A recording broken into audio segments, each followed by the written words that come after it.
Diário Mais está de volta e agora é o nosso momento, assim, a nossa hora, né? Dicas de saúde, conforme eu já havia anunciado aqui para vocês.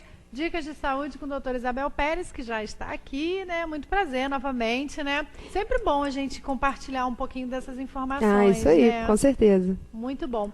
E aí a gente vai dar sequência num assunto bem bacana que a gente já vem falando aqui sobre a fisioterapia para os idosos, né? Os cuidados que a gente deve ter e muito cuidado, né? E com muito carinho desses nossos idosos aí em casa. Então, na semana passada a gente falou bastante coisa, deu bastante dica, muito legal. Dona Manu esteve aqui fazendo alguns exercícios, né, mostrando o que a gente pode estar auxiliando também. Mas hoje a gente continua aí nessa sequência e hoje a gente vai falar um pouquinho sobre os idosos que estão acamados, né, Isabel? Exatamente. Que é um pouquinho mais complicadinho, é um pouquinho mais trabalhoso, né? Isso, a gente tem que pensar neles porque aqueles exercícios que a gente mostrou a semana passada não dá para não vai fazer, rolar, né? né? Então, normalmente as pessoas, os idosos que ficam acamados mesmo, né, nessa condição de não conseguir se locomover, normalmente está associado a alguma patologia, né? Pode estar aí com Parkinson, ter tido um AVC, ou acidente vascular encefálico,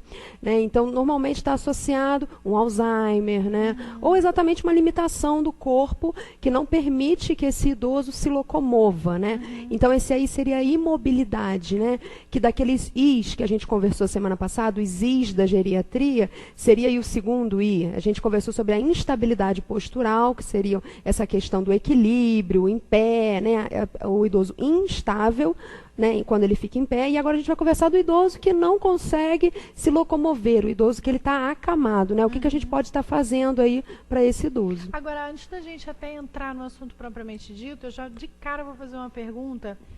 Esse idoso que está acamado, ele precisa de movimentar de alguma forma esse corpo, esse organismo. Com Se ele certeza. não se movimentar, o que acontece? Então, o idoso acamado, ele vai ter uma fraqueza muscular corporal total, né? Por quê? Porque ele não anda, ele não se locomove.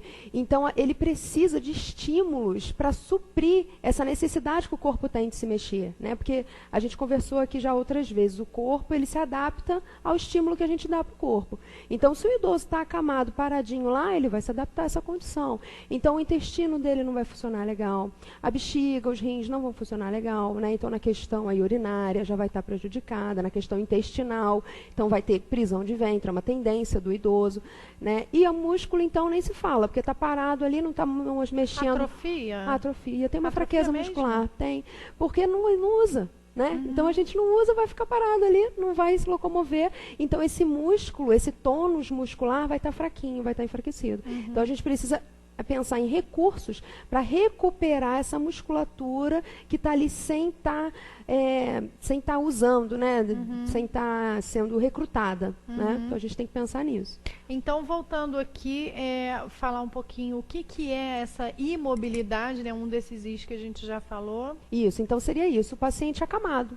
Imóvel, né? Imobilidade, então quando a gente pensa mobilidade, é um paciente móvel, que se locomove sozinho, né?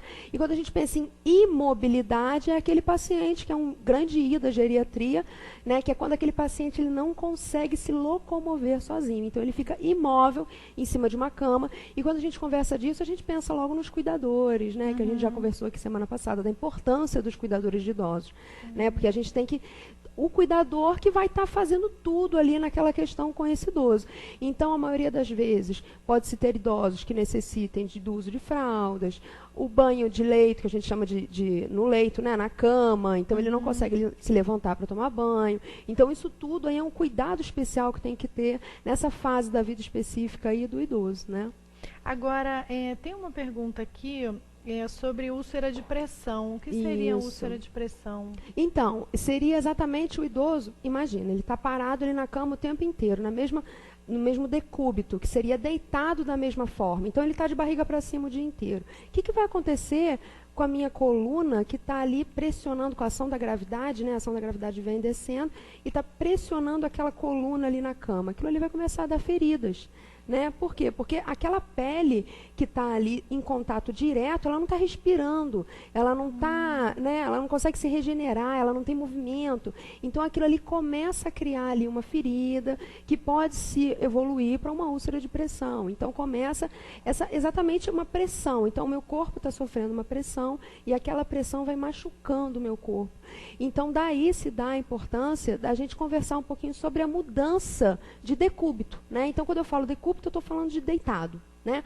Então, eu estou no decúbito aqui deitadinha, decúbito dorsal, então eu tenho que mudar esse decúbito, eu tenho que botar esse paciente para ficar um pouquinho de lado, um pouquinho para o outro lado, né? Virar esse paciente da cama, porque isso é o que eu posso fazer por ele. Se ele não pode, se ele está impossibilitado de se levantar, então eu tenho que tentar dar o máximo de estímulos que eu conseguir para ele nessa condição de acamado, né? Ele precisa, né, se mexer até para a pele poder respirar com certeza, também, né? Com certeza. Porque então, a gente está falando ali o suor, né? Exato. Que é natural, mesmo que não esteja fazendo nada, vai acontecer alguma coisa ali no organismo, exatamente. né? Então a gente tem que se preocupar com isso.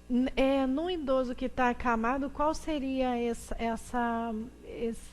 o mexer com ele, né? Trocar de posição? Existe um número específico? Você tem que fazer isso 2 vezes por semana, 3 vezes por semana, então, 1 vez por dia, 2 vezes por dia? Isso aí é legal da gente estar conversando, porque olha só, quando o idoso ele está normal, né, vamos colocar numa condição aí normal, quantas vezes ele se movimenta por dia? Vamos pensar, ele levanta, senta, abaixa, levanta o braço para pendurar uma roupa no varal, abaixa para pegar um negócio, uma panela que está embaixo da pia, e ele está se mexendo o tempo inteiro, então de repente esse idoso fica acamado. Então, quanto mais estímulo eu promover para esse idoso de movimento, melhor vai ser. Normalmente nos CTIs, né, que a gente tem aquele paciente que fica ali entubado muitas vezes, ou tracostomizado, e lá naquele parado naquela condição, a gente preconiza de 2 em 2 horas. A gente está mexendo esse corpo ali, fazendo essas rotações para evitar essa pressão, tá? Exatamente por causa disso. A gente pensa, a gente aqui está sentado, até pouquinho levanta, vai ali, volta, vai dirigindo para casa, levanta, né, e está fazendo movimento o tempo inteiro. Então esse corpo que se movimentava o tempo inteiro, agora ele está totalmente parado. Como é que fica essa circulação? Então, totalmente comprometida.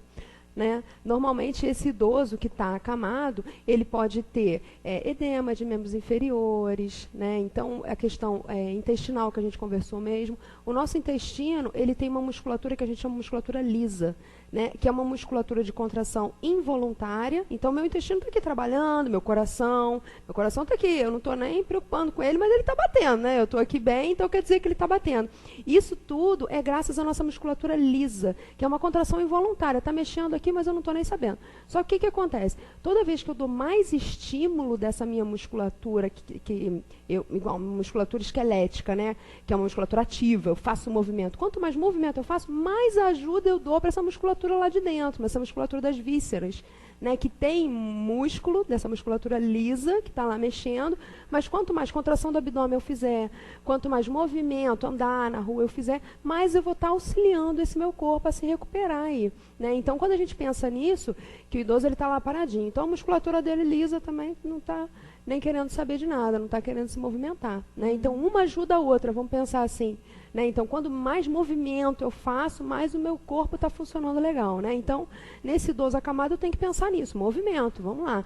Dentro das limitações, dentro talvez das patologias, mas se preocupando com isso, né? De 2 em 2 horas. Exato. Seria independente do tamanho do peso corporal. Exato, isso. Vamos pensar aí de 2 em 2 horas. Agora vai depender também, vamos supor um idoso que ele não se levante, mas ele consegue ficar sentadinho. Oba! Legal, tá ótimo. Melhora um pouco essa condição, né? Isso, você pode virar ele de lado e sentar ele na cama, sempre bem devagar, né? Respeitando.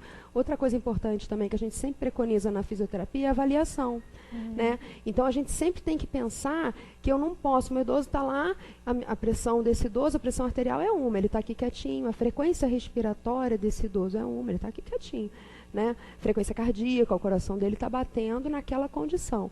Se eu começo a mexer esse idoso, viro de lado, sento, vamos levantar, peraí, já mudou tudo. O corpo ele estava parado, estava exigindo menos do corpo. Então, quando eu começo a exigir mais, a gente tem que primeiro aferir exatamente esses sintomas, né, esses sinais, né, que seria a frequência respiratória, a frequência cardíaca, né, ou seja, quanto respiratória, quantas incursões respiratórias o meu pulmão faz em 1 minuto.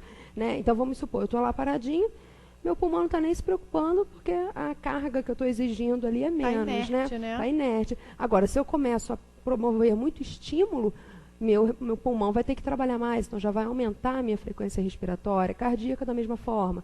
Né? Meu coração está ali, eu não estou exigindo nada dele, então meu coração está bombeando numa boa. Se eu começo a exigir muito, eu tenho que me preocupar com isso também. Né?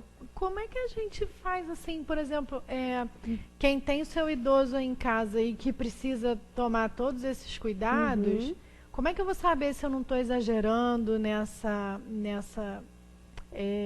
como é que se fala? Fugiu a palavra.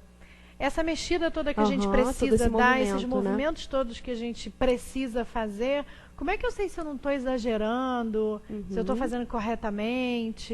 Então, você até tem onde eu posso chegar? Exato, isso aí é importante. Isso aí a gente tem que prestar atenção nos valores, né? Então, frequência respiratória, vamos colocar aí 16 incursões respiratórias por minuto, né? Então, que seria o normal, tá? E frequência cardíaca, vamos colocar aí, no idoso normalmente é reduzido, o coração do idoso ele já trabalha um pouquinho menos. Então, vamos colocar aí 60, 80, vamos pensar mais ou menos nisso aí. Isso seria o normal. Se eu vejo o meu idoso, vou lá no pulso, ou às vezes até nos aparelhinhos de aferir, né, de ver a frequência cardíaca, a frequência está lá 110, opa, né, para qualquer um, né, a gente aqui, normalmente, paradinho, minha frequência vai estar 80, aí eu começo a fazer uma caminhada, uma corridinha, 100 e pouquinho, né, já vai subir um pouquinho. Então, eu tenho que estar me preocupando com isso, observando esses padrões, mais ou menos, né. Pressão arterial, normalmente, né, já é mais conhecida, o famoso 12/8, né, 120/80 milímetros de mercúrio, que a gente tem que estar de olho aí, que é a pressão normal. Isso também pensando que o meu idoso, muitas vezes, se medica para remédio de pressão. Né? Então, pode ser que a pressão esteja um pouquinho mais baixa, um pouquinho mais alta. Ah, hoje ele ainda não tomou remédio, então pode estar um pouquinho mais alta. Isso tudo a gente tem que estar avaliando também. Por um acaso, porque assim, o ideal mesmo é que todo mundo que tem um idoso em casa tivesse condições de manter uma enfermeira, de manter um cuidador. Com certeza. Só que isso existe aí um custo e que não é muito em conta, é um custo bastante alto. Né? Para quem não tem essa condição, não tenho como pagar uma cuidadora para ficar com o meu pai, vamos supor. Existe algum curso específico, alguma ajuda que essa pessoa possa buscar para auxiliar nessa questão? Sim, com certeza. Que seria o curso de cuidadores de idosos, né? Eu até comentei semana passada do curso que tem ali na Primeira Igreja Batista, aqui perto, e é exatamente isso. Tem idosos que fazem, você vê, mas idosa, né? Fazendo o curso. Aí você fala, você está pensando em cuidar? Ah, não, eu estou me preocupando comigo mesmo. Eu quero saber o que está acontecendo nessa fase da vida, que meu corpo está... tem idosos que fazem um curso de cuidadores de idosos para cuidar de si mesmo, né? Isso é interessante. E tem também pessoas que, eu vou fazer porque minha mãe vai precisar disso no futuro, então eu já estou pensando como é que eu preciso cuidar dela no futuro. Né? Então tem isso também. Muitos fazem pela questão profissional, mas alguns outros também fazem por essa questão de se preocupar com o corpo, se preocupar, porque todo mundo passa, né? Se Deus quiser, todo mundo vai passar por isso, né?